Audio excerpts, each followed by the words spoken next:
جی بالکل راشد صاحب، اس وقت میں ایکسپو سینٹر لاہور کے اندر موجود ہوں.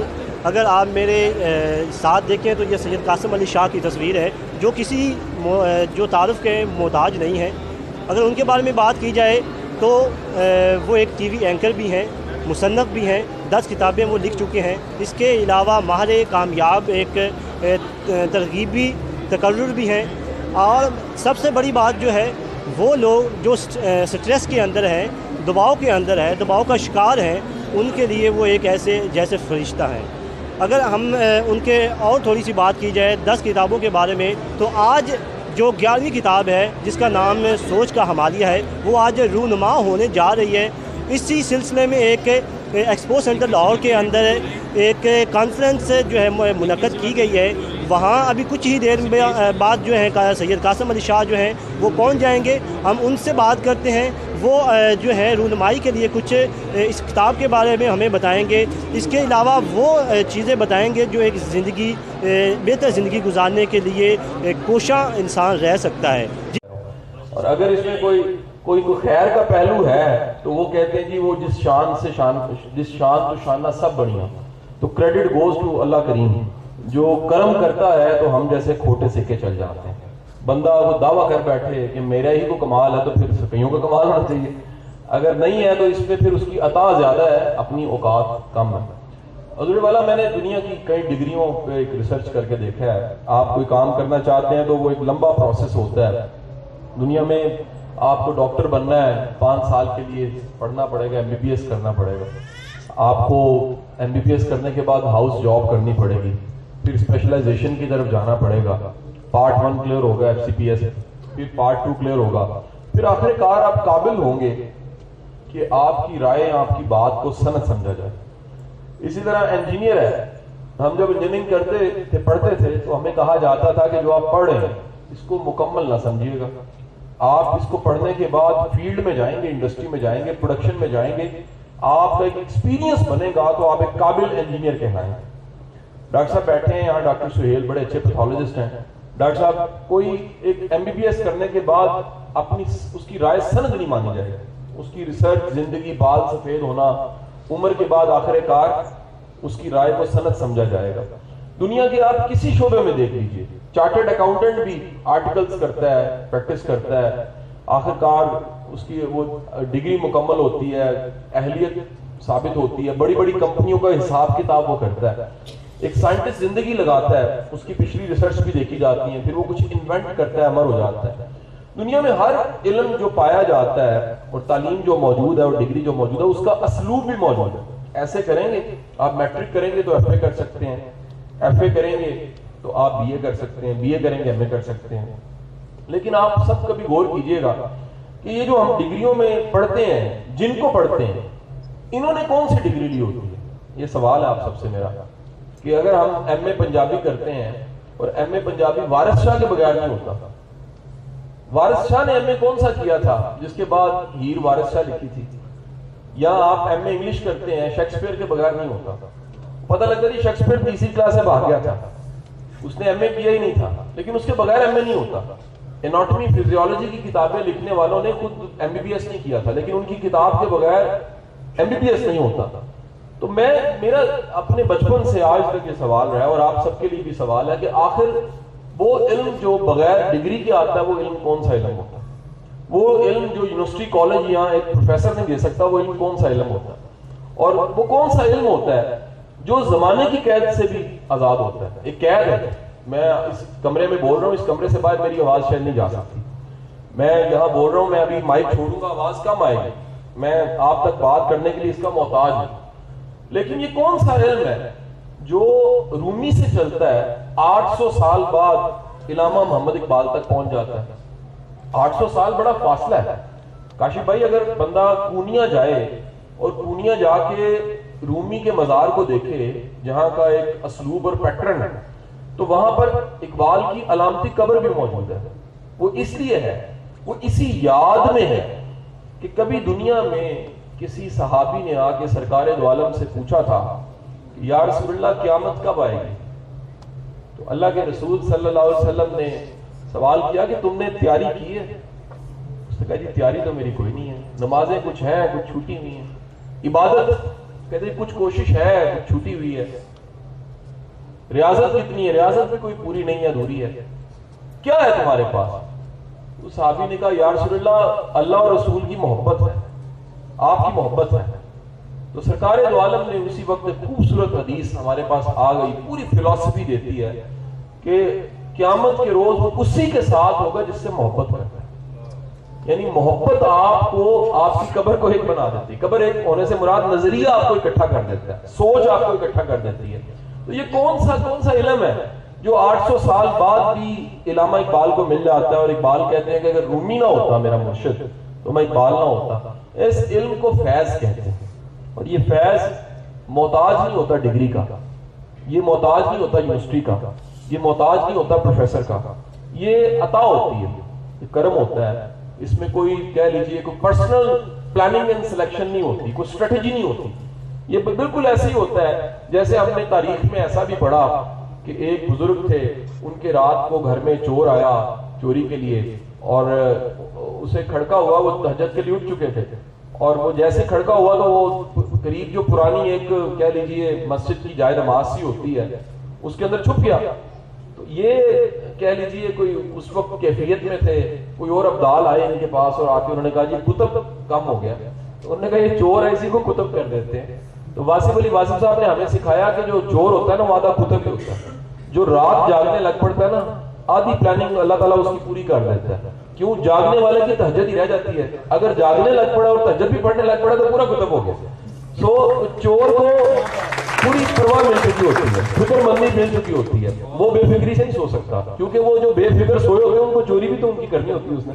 سو آدھا کام تو چور مکمل کر چکا ہوتا ہے، کفر کا ذائقہ وہ چکھ چکا ہوتا ہے، اور ایمان کو دور نہیں ہوتا، اس کی ایک سچی توبہ درکار ہوتی ہے، وہ جاگتا ہے اور پورا اس کا نصیب پھر جاگ جاتا ہے۔ اس لیے واصف صاحب کا یہ معروف جملہ کہ جو جاگتا ہے وہ کبھی بد نصیب نہیں ہو سکتا۔ یہاں جاگنے سے مراد کوئی زبردستی جاگنا نہیں ہے، یہ وہ جاگنا ہے جس کو میاں محمد بخش صاحب نے کہا کہ رات پوے تے بے دردانو سکھ دی نیندر آ، درد مندانو تانگ سجن دی ستے آن جگہ۔ اگر آپ کے پاس کوئی یاد ہے، کوئی درد ہے، تو پھر آپ جائے نماز اور سہارا لیں گے تہجد کا، آپ پکار کریں گے، آپ التجا کریں گے۔ اور یہ اس گزارش کے ساتھ میں یہاں سے جاؤں گا، اپنی دعاؤں کو منفرد بناؤ گے تو انجام منفرد ہوگا۔ سب جیسی دعائیں مانگنے والے نا سب جیسے انجام پہ ہوتے ہیں۔ اللہ میاں شادی ہو جائے، ہو جائے گی، ہمارے اماں ابا کی ہوگی، ہماری بھی ہو جائے گی۔ اللہ میاں بچے ہو جائیں، آپ کے بڑوں کے ہو گئے، آپ کے بھی ہو جائیں گے۔ اللہ میاں نوکری لگ جائے، مل ہی جاتی ہے، یقین کریں دوسرے چوتھے سال مل جاتی ہے ڈگری کے بعد۔ اللہ میاں دوسری شادی ہو جائے کا شان دعا مانگتا ہے، ہو جائے گی، اور اس رضوان مانگتا ہے پہلی ہو جائے، ہو جائے گی۔ اب بات یہ آپ کی دعا دوسروں سے منفرد کتنی ہے۔ میں چیلنج کرتا ہوں، یہاں 100 لوگ کھڑے ہیں، ہم میں سے کوئی کو 2 خوش نصیب ادھر بیٹھے ہوں گے جو دعا مانگتے ہیں یا اللہ تم میرے سے راضی ہو جائے، میں تجھ سے راضی، تم مجھ سے راضی ہو جائے۔ یہ اتنی یونیک دعا ہے کہ ہمیں خیال ہی نہیں آتا کہ یار اصل ساری باتوں کا مغز تو یہ میرا اللہ مجھ سے راضی ہو جائے۔ بھائی شادی ہو جائے، بیوی ہو جائے، بچے ہو جائے، 2 ہو جائے، 4 ہو جائے، اللہ ہی راضی نہیں ہے تو زندگی کا فائدہ کیا ہے، اس موت کا بھی کیا جس میں اللہ راضی نہیں ہے۔ سو اللہ سے وہ زندگی مانگیے جو آپ کو قبول ہو جائے۔ قبول کرنا بڑا مشکل کام ہے، زندگی کے سارے کلرز نہیں اچھے لگ رہے ہوتے، آپ وہ زندگی مانگیے جسے آپ قبول کر سکیں اور اس پہ اللہ بھی آپ سے راضی ہو، یہ دعا ضرور مانگا کریں۔ سو منفرد دعا والا منفرد انجام تک پہنچ جاتا ہے۔ واصف علی واصف صاحب سے ہم نے ایک اور سبق سیکھا، واصف صاحب فرماتے ہیں ہر بندہ اپنے انجام یعنی ڈیسٹنی کو جاننا چاہتا ہے، میں کہاں پہنچوں گا، تو وہ اپنی خواہش کو نہ دیکھے، وہ اپنی کوشش کو نہ دیکھے، وہ اپنی نیت کو دیکھ لے، نیت میں انجام چھپا ہوتا ہے۔ جو آپ کی نیت ہوتی ہے اس میں پورا آپ کو پتا ہوتا ہے۔ کئی ایسے میں لوگ دیکھیں وہ بچہ لے کر کہ یہ بگڑ گیا، میں نے کہا جی اگر بچے کی عمر واقعی بڑا ہو گیا 28 29 30 سال، یہ مناسب نہیں ہے بگڑنے کی عمر، کہتے واقعی بگڑ گئے۔ 15 18 سال کا ہے تو وہ تو سب بھی بگڑنا ہے۔ میرا بچہ جوان ہو رہا ہے تو میں نے بیگم کا پہلے ذہن بنا دیا کہ ہم قریب سگریٹ پکڑے رہیں گے، ایک ادھا عشق بھی ناکام ہوگا اس کا۔ اس نے کہا تمہیں اتنا یقین کیسے؟ میں کہا یہ سارا کچھ میرے ساتھ ہوا تھا، اگر ابا باز نہیں آیا تو بچہ کہاں سے باز آئے؟ لیکن یہ بہکنا نارمل ہے، بہک ہی جانا نارمل نہیں ہے۔ اس کے ابے کے ساتھ ایسے نہیں، اللہ نے اتنی مہربانی ضرور کی، غلطیاں کوتاہیاں ہر انسان سے تھے، اللہ نے پھر ٹریک دے دیا۔ اگر کوئی بڑا میچور بچہ میرے پاس آئے اور اس کے والدین کہیں جی بہکا اور بہک ہی گیا تو میں اللہ سے رحم مانگنے لگ پڑتا ہوں اس کی وجہ کیا ہے؟ عموماً کہہ رہا ہوں میں یقینی نہیں کہہ رہا، عموماً اس بچے نے ماں باپ کا وہ بھیانک چہرہ بھی دیکھا ہوتا ہے جو کسی نے نہیں دیکھا ہوتا، پھر وہ اسی کا ریپلیکا بلڈ کرتا ہے. سو دراصل وہ اپنی ہی کمائی کو زندگی میں کڑوا پھل کھانے کی انہیں پھر تکلیف سہنا پڑتی ہے. انجام جاننا ہے نیت کی اصلاح کر لیجیے، انجام جاننا ہے سوچ کی اصلاح کر لیجیے، اینڈ دیکھنا ہے سوچ کو آج دیکھ لیجیے. جتنی پاک سوچ ہے اتنا پاک انجام ضرور ہوگا، جتنی پراگندہ سوچ ہے اتنا پراگندہ انجام ضرور ہوگا. سو یہ سوچ کا حوالیہ جب ہم اس عنوان کی طرف جا رہے تھے، اس کی سلیکشن میں جیسا طارق بلو سے رائی صاحب نے کہا کہ اس کا نام میں نے رکھا ہے، وہ بچوں کے نام بھی نا دوسروں سے رکھوائے جاتے ہیں. میرے ہر بچے کا نام میرے اس وقت کے کسی استاد نے رکھا ہوا، ٹھیک ہے جی. بعد میں استادوں سے بندہ بعض اوقات تھوڑا سا دور بھی ہو جاتا ہے، لیکن وہ نام یاد رہتے ہیں کہ جی محسن کا نام فلانے استاد، ہادی کا نام، مانور کا نام فلانے نے. آئندہ کوئی آئے گا تو پھر کوئی تازہ استاد ڈھونڈیں گے، اس سے کوئی نام رکھوا لیں. یعنی جب تک استاد ہے بچوں کے نام ہم ان سے رکھواتے رہیں گے تاکہ یاد رہے نا. بزرگوں سے رکھوائے جاتے ہیں، کتابوں کے نام بھی آپ محبت کرنے والوں سے رکھواتے ہیں، لیکن اس نام کی اسما سلیکشن کی وجہ بڑی مزیدار ہے. یہ بڑی خوبصورت وجہ ہے. اس نام کی سلیکشن کی وجہ شیخ سعدی شیرازی تھے. وہ فرمایا کرتے تھے اللہ سے جب مانگنا ہے، یعنی سوچ کتنی بڑی ہونی چاہیے، اللہ سے جب مانگنا ہے تو اپنی اوقات دیکھ کے مت مانگنا، اس کی شان دیکھ کے مانگنا، کیونکہ وہ شانوں والا رہا ہے. تو سوچ کا حوالیہ کا مطلب یہ ہے کہ آپ کی پوری کوشش، پوری نیت، پوری ایفرٹ کے بعد کوئی فارمولا نہیں کہ نتیجہ ملے گا، لیکن اگر اس کی عطا ہو جائے تو کوشش تھوڑی بھی ہے نتیجہ مل جائے گا. سوچ کا حوالیہ دراصل سکھاتی ہے کہ آپ بڑا سوچئے اس یقین کے ساتھ، اس ایمان کے ساتھ کہ آپ کی کوشش ایفرٹ پوری ہے، اللہ عطا کرے تو اللہ کی عطا مانگنے والا. میں اکثر یہ بات کہتا ہوں، آپ سب یہاں موجود ہیں، آپ مجھے ایمان سے دل سے اپنی فیلنگ بتائیے گا آپ میں سے کون کون لکی ہے. اس کو فیل اکثر ہوتا ہے وہ لکی ہے، ہاتھ کھڑا کرتے. اچھا بات ہے.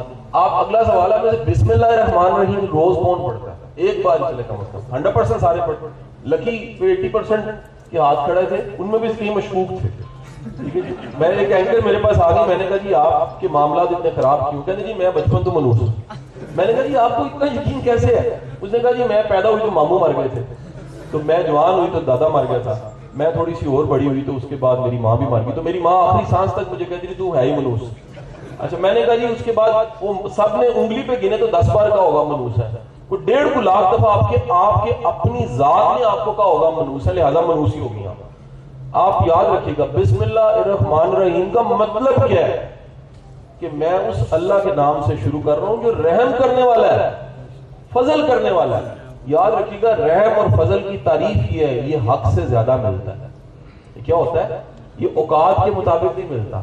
یہ فضل ہوتا ہی ہوا ہے جو آپ کی اوقات اور حیثیت سے تھوڑا زیادہ ہو. بسم اللہ پڑھتے ہیں تو دراصل ہم یاد کرتے ہیں یا رب العزت میں لکی ہوں. کیوں؟ مجھے تو اوقات سے نہیں دیتا، مجھے تو اپنے فضل اور کرم سے دیتا ہے. آج سے بسم اللہ پڑھتے ہیں یہ بھی معنی یاد رکھیے گا کہ میں اس اللہ کے نام سے شروع کر رہا ہوں جو مجھے میری اوقات دیکھ کے نہیں دیتا، جو جب بھی عطا کرتا ہے اپنے فضل اور اپنے کرم سے عطا کرتا ہے. آج کے تمام مقررین، فاروق صاحب ہیں، طارق صاحب ہیں، محترم پروفیسر رفرف صاحب ہیں، کاشف صاحب ہیں، کامران صاحب ہیں، میں سب کے ساتھ انفرادی تعلق کا قائل ہوں. میں واصف صاحب سے ہم نے سیکھا ہے، کاشف بھائی کہتے تھے وہ واصف صاحب کا فرمان اجتماعی نہیں ہوتی، بات انفرادی ہوتی ہے. آپ میں سے کئی ایسے صاحبان ہیں جن کے ساتھ میرا ایک انفرادی تعلق ہے، ایک 1 to 1 تعلق ہے. یہ تعلق نا ایسے بنتے ہیں جیسے وہ موتی پروئے جاتے ہیں. آپ کی زندگی میں ایسے محنت کیا کریں، ایک ایک بندے پہ محنت کیا کریں. اسما سعید خان میری بہن ہے تو ان کے ساتھ میرا ایک انفرادی تعلق ہے. کاشف صاحب ہے میرا ایک انفرادی تعلق ہے. شاگرد میرے کچھ یہاں موجود ہے، کاشان ہے، دوست ہے. انفرادی تعلق، انفرادی تعلق ہوتا ہے جس پہ آپ نے انفرادی محنت کی ہوتی ہے. انفرادی تعلق اگر اور آسان کر دوں تو ویڑے میں لگا درخت ہوتا ہے. اجتماعی تعلق فصلیں ہوتی ہیں، وہ کٹھی سپرے کیے ہوتے ہیں، کٹھی آپ نے سنیوں والا سپرے کر دیا ہوتا ہے، کٹھے پانی دے دیا ہوتا ہے. انفرادی تعلق وہ درخت ہوتا ہے جو اپنی ویڑے اپنے سین میں لگتا ہے، اس کی چھاؤں میں بیٹھتے ہیں، اس کی سیوا بھی کرتے ہیں، پھر وہ آپ کی سیوا کرتے ہیں، پھر آپ اس سے محبت کرتے ہیں، اس کے جواب میں بھی محبت ملتی، نسلوں کو محبت ملتی ہے. سو اللہ ہمارے ان انفرادی تعلقوں میں بھی برکت ڈالے، اور اللہ سے خیر کی دعا بھی ہے، امید بھی ہے. اللہ آپ کا حامی و ناصر. بہت شکریہ.